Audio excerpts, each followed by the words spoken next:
All right, the Bucs hold on against Arizona. Much-needed win for the Bucs. They were on a 3-game losing streak. Bucky Irving, welcome back. Dominates the backfield touches. So good for Bucky, but the Emeka Egbuka, downswing here continues, guys. And Chris Godwin back in some capacity. Emeka Egbuka, he's had one good game in 6 weeks. It just doesn't feel like he gets open. But he's had some loud drops, too. Yes. Where you're like, but it's not fluky. Yeah. He is dropping plays that can make a difference. He's getting a lot of targets. He gets the targets. Yep. He just hasn't been able to translate. Since week 7, he's had a 29% target share, and yet, to your point about the drops, a 42% catch rate. That is not good. Yeah. Since week 7, he's wide receiver 36. He's a wide receiver 4 over the last couple of weeks here for Emeka Egbuka. He's had single-digit fantasy points in 5 of the past 6 games. Like, he's no longer a must-start moving forward. I think he's on that wide receiver 3-4 border. It hasn't helped that Baker's been banged up, and they've had some tough matchups here. Arizona is not a cake. Their secondary is pretty good. They play close games. Yeah. More often than not. I know the Seattle one kind of got out of control, but they'll play up with anyone, and they unfortunately play down to anybody. I mean, they probably should have won this game. The Bucs didn't play particularly well. The underlying stuff, I think, was a bit more favorable to Arizona. But I think the big news to Tampa Bay is just Bucky Irving's workload, the fact that he looked like Bucky Irving, back to clearly being his backfield as an RB1 type. Tampa Bay had 26 running back touches in this game. Bucky Irving got 19 of them. Sean Tucker, just an afterthought. Rachaad White plays 37% of the snaps. And for Bucky Irving's first game back, he got the majority of the work here. It's clearly back to how it was at the beginning of the season, which is it's all Bucky Irving. He's the only Buccaneers running back you want to start as long as he is healthy. On the Arizona side of the ball, once again, Jacoby Brissett, top 12 quarterback. That's his full name as we head to Monday Night Football. He's the 9th best quarterback in fantasy this week, which means he will finish yet again another week as a top 12 fantasy quarterback, regardless of what Drake May and Jackson Dart do tonight. At least 18 fantasy points in all 7 of his starts this season. Since taking over as the starter, Jay, he's averaging 312 passing yards a game. That is most in the NFL. Yeah, he is who everyone wants Joe Flacco to be. Jacoby Brissett.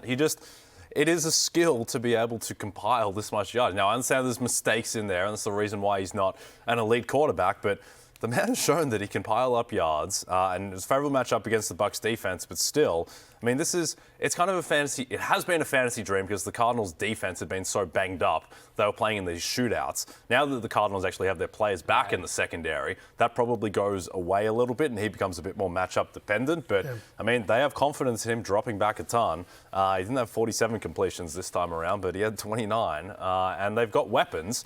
They have guys who get open and he gets them the ball. He is like he's like Jeff Suppan. He's an innings eater with yards. Wow. Jeff Suppan. Wow. Yeah, Jeff Shout Suppan. out to Jeff Suppan. I know Jeff watches the show. Yeah, so exactly. That was 101. Yeah, exactly. The cash. Right? Like a young Steve Traxel. Another innings eater. We've actually mentioned him on the show this year already. Yes. Steve Traxel. So kind shout of out insane. For him. That's I always believe they may have started against each other in the 2006 NLCS. Because Jeff Suppan's a great call, but I always for whatever reason, Steve Traxel is always like my go-to innings eater. Yeah. That's the guy that I always think of Mets, on and on. Yeah, just always around, makes his starts. Yeah, just exactly. Back then, there was no pitch counts constantly. No, exactly. So you let him out there to die, and exactly. you go on with the game, you lose 7-5. There you go. Exactly. All right, we got some action here in the chat. This one from Trish Skidney, not Kidney. Wilson or Godwin, rest of the year, obviously. It's either Trish Skidney or Trish's kidney. I like Trish's kidney better. Yeah, by the way, Connor, you missed yesterday, but Matthew tried to give Marvin Harrison a kidney injury when it was an appendix injury. You implied like Marvin Harrison had lost his kidneys. It's all in the same area. Again, appendicitis. Yeah, after retiring Matthew Stafford and Travis Kelce, he's now retiring Marvin Harrison's kidneys. He moves on to somebody. It's unbelievable. Look, everyone knows I don't do research. All right. Wilson or Godwin for the rest of the year? With Marv back, it was a big turn for Michael. It was. Now, Marvin Harrison leaves this game again. So prior to Marvin Harrison leaving, Michael Wilson had a 12.5% target share, his lowest since week 7. Assuming Marvin Harrison is back next week, I'm going to say Chris Godwin. I just feel like eventually he'll get healthier. They need him right now. They need him, yeah. They really need him. And I think especially given the fact that it feels like Egbuka has sort of maybe hit a rookie wall, that that you feel better about Godwin down the stretch than Wilson overtaking both McBride and Harrison. Yep. But it's close, and that sort of, Trish, that sort of gives you an idea of what we're talking about here. But I don't know. There's a chance that Harrison misses more time. Again, he left this game with an injury. We'll get more updates as the week goes on as well. 2 minutes ago, Todd Bowles said it's a possibility that Mike Evans could return to practice this week. Wow. Yeah. Excellent. Mike Evans, another guy that I've dropped in the Nice. in the League of A-holes. Is Egbuka almost a drop if Evans comes back healthy? No, I guess you give him 1 week. But Yeah, I think you want to see what sort of plays out there, because there's a scenario where, Egbuka's been getting more defensive attention, now gets less, and maybe that, because he was productive at the beginning of the year when Evans was out there. Yeah, there's a chance that he could be the wide receiver 3 in an offense that suddenly isn't very explosive. Very true. I think it's a wait and see, but I'm not proactively dropping Egbuka. I want to see sort of how it all plays out. Also, Baker's playing out there on one shoulder. Hopefully he gets a little bit healthier as the week goes on. Seems like he got Both out his of that game. kidneys still intact, but one shoulder. Yes, one shoulder, both kidneys there as well. Last thing I just want to mention from this game very quickly was Bam Knight. Since week 6, he's averaging basically 13 touches a game. It's his 3rd straight game with a touchdown.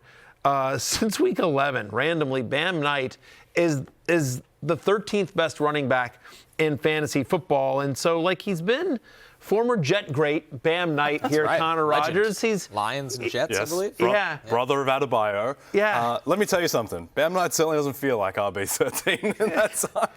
I would have guessed RB24. Yeah, but he's out there. My point is did McCardo's banged up? Who knows if Benson ever comes back? That's the weird one. That's the weird one, right?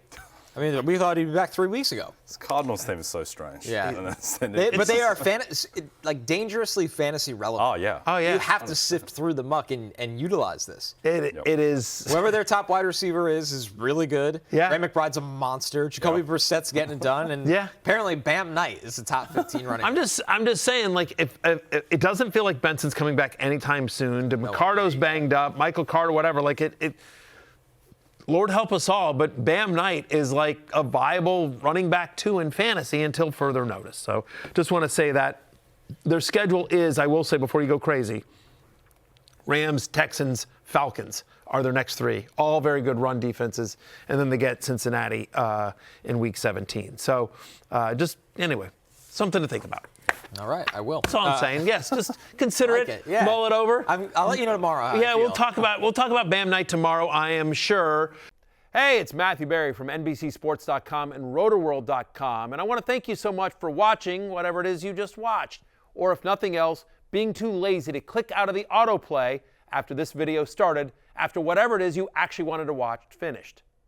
But now that you're here, I'd like to take a moment here to ask you respectfully now, okay? I'm asking you respectfully to subscribe to the NFL on NBC YouTube channel. You'll get the latest Roto-World fantasy news headlines, all sorts of great shows, including my own Fantasy Football Happy Hour. So go subscribe now. Again, I'm asking respectfully.